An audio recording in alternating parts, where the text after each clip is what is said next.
स्वामी समर्थ. आज आपण श्रीकृष्णाची गोष्ट ऐकूया.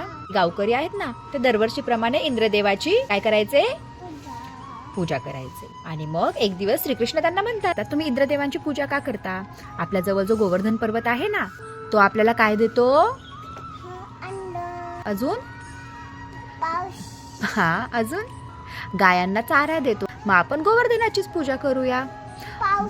पाऊस पण देतो.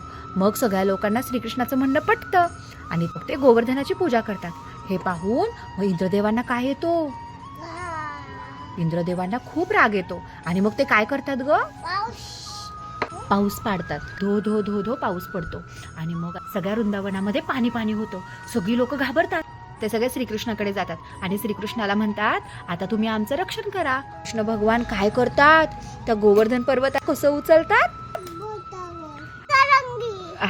एका छोट्या करंगळीवरती उचलून धरतात पर्वताला. आणि मग त्या पर्वताखाली वृंदावनातील सर्व लोक, प्राणी सर्वजण जाऊन राहतात. आणि असा हा पाऊस किती दिवस चालतो? मग 7 दिवस श्रीकृष्णांनी तो गोवर्धन पर्वत करंगळीवरती उचलून धरला होता. आणि मग इंद्रदेवांना त्यांची चूक कळते आणि ते श्रीकृष्णाची माफी मागतात. आणि मग पाऊस थांबतो.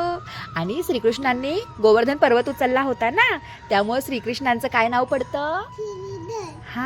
गिरीधर म्हणजे पर्वत उचलणारा. जय श्री कृष्ण.